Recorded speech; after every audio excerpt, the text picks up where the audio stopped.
global desatado en la jornada de hoy a raíz de las medidas comerciales tomadas por el gobierno de Donald Trump en los Estados Unidos. Recordemos la suba fuerte que se conoció en el fin de semana de aranceles, especialmente para México, para China y para Canadá, que desde luego hasta ahora ha tenido impactos muy fuertes en todos los mercados del mundo. ¿Qué tal, Ramiro? Buen día, ¿cómo estás?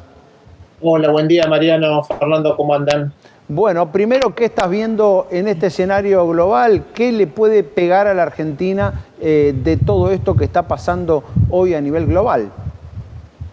Así es, Fernando. Bueno, como había anticipado Donald Trump, a partir del 1 de febrero iba a tomar medidas arancelarias, particularmente con sus vecinos más próximos, ¿no? Que son Canadá y México, al cual les impuso un aumento de tarifas del 25%. Te diría, más basado en argumentos de geopolítica o de lucha contra digamos, lo que se llama el trama del fentanilo en Estados Unidos, que por propias razones comerciales, y esa larga batalla contra China, que ya también la tuvo en su primera presidencia, y en ese caso el aumento de tarifas fue del 10%.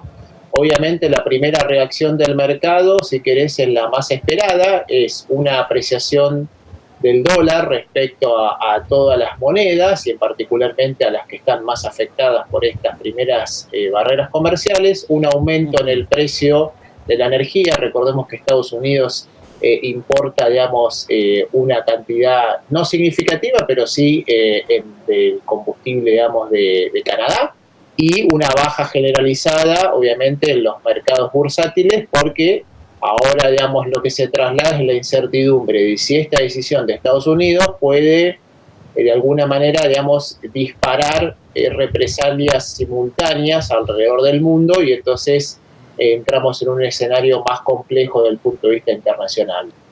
Pensando, en Argentina, Ramiro, ¿qué es lo que le puede pegar más?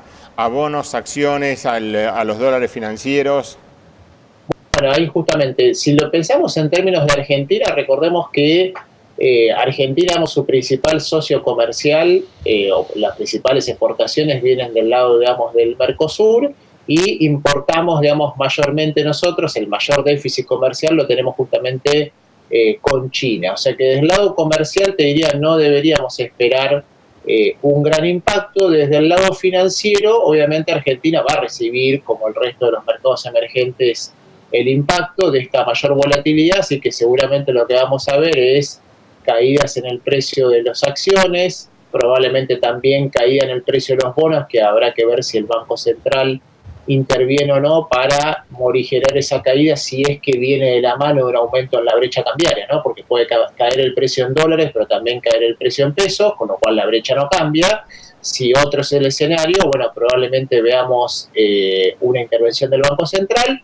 Las primeras cotizaciones que vemos en el mercado informal no hay cambios, o sea, está en 1.200, 1.220 pesos el dólar blue, con lo cual habrá que ir, digamos, navegando, si querés, la jornada. Va a ser una jornada, si quieren, parecida a lo que fue justamente el lunes pasado, cuando, se recuerdan, abrió la semana con esta novedad de la irrupción de esta inteligencia artificial china, ¿no? Sí. El famoso TIC, que después se diluyó, si querés, bastante rápido, ¿no? Ya a mediados de la semana, el grueso de las bajas se diluyeron. Bueno, este es un caso por ahí más particular, porque sí tiene implicancias más globales, no es un caso que esté, digamos, contenido en la parte de la tecnología, con lo cual, bueno, habrá que ir viendo con el transcurso de las jornadas, de nuevo, qué es lo que pasa con los países afectados, qué es lo que pasa con Europa, ¿no? Si esto también después eventualmente se puede trasladar a una disputa comercial Estados Unidos-Europa. Todo, digamos, un escenario de más incertidumbre, y eso a los mercados en general le trae más volatilidad, y eso se refleja obviamente en los precios. Ahora, al mismo tiempo, este superdólar, digamos, más allá de lo que vaya a pasar en lo inmediato, en lo coyuntural, digo, este superdólar le pega al gobierno en los objetivos que tiene a mediano plazo, que tiene para este año. Uno, desde luego, el desarme del cepo, y el segundo, el regreso a los mercados, digamos, para las dos cosas que son, si se quiere, los dos grandes objetivos proclamados para el gobierno para este 2025 en lo financiero, claramente representa una dificultad.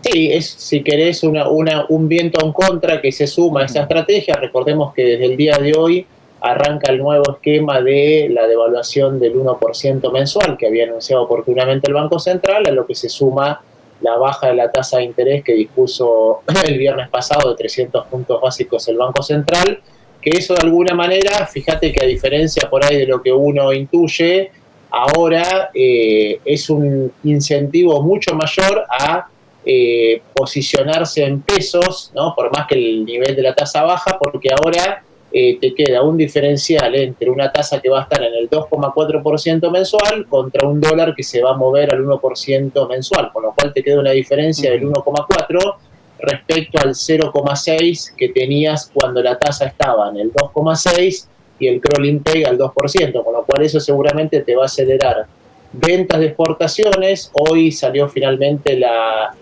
resolución de ARCA, ¿no? Donde establece cómo es el mecanismo de declaración de las ventas de exportación, con lo cual ya está operativo todo, digamos, el esquema como para que los exportadores empiecen a declarar sus ventas al exterior. Y por el otro lado seguramente vas a tener algo de préstamos financieros, tanto en el sistema bancario como en el mercado de capitales, aprovechando este mayor diferencial de intereses. La otra parte de tu pregunta, Fernando, bueno, en realidad el gobierno, recordá que lo que piensa es, digamos, atravesar el 2025 nuevamente, de alguna manera cubriendo los pagos de deuda con uso de reservas, como hizo en el 2024, y eventualmente ver si existe alguna posibilidad o de ampliar el swap o el repo, perdón, con los bancos del exterior que hizo el Banco Central, ¿no? En enero, esos 1.000 millones que entraron a las reservas, o eventualmente si se abre una ventana de oportunidad después de las elecciones, ahí vamos a obtener algo de fondos, pensando sobre todo en el cupón de el 9 de enero del 2026. Y respecto al cepo, bueno, vieron cómo son, ¿no?, las declaraciones a veces del presidente, que pone distintas condiciones. Bueno, ahora sorprendió con un tuit que dice que el cepo no estará más vigente en el 2026, o sea, con lo cual ya está anticipando que por lo menos este año no tiene pensado levantar formalmente el cepo cambiario, ¿no?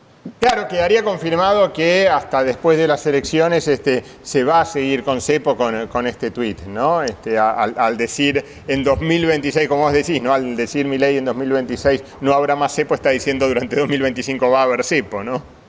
Exacto, bueno, ese, Mariano, era el escenario que nosotros ya desde diciembre, cuando mandábamos nuestro informe mensual a los clientes suramericanos, anticipamos que para nosotros, cuando hicimos la cuenta de lo que se llama el balance cambiario, que justamente salieron los datos el viernes pasado, el gobierno tenía un margen estrecho, pero le alcanzaban de alguna manera los dólares para transitar el 2025, aún en un contexto de cepo cambiario, y por eso veíamos que el gobierno no iba a tener incentivos a levantar el cepo, sobre todo en un año electoral. Lo iba a tener que si quería levantarlo, lo tenía que levantar en el primer trimestre del año, y eran más los riesgos que los beneficios desde el punto de vista del gobierno de hacer esa movida. Por eso, digamos, anticipábamos que íbamos a tener otro año más sin levantamiento del cepo cambiario. Bien. ¿Qué crees que puede pasar con la tasa de interés? Recién, por ejemplo, ahí Mariano nos contaba que si la inflación de enero, que se va a conocer la semana próxima, está cerca del 2%, no sé qué número tendrán ustedes ahí en Suramericana, pero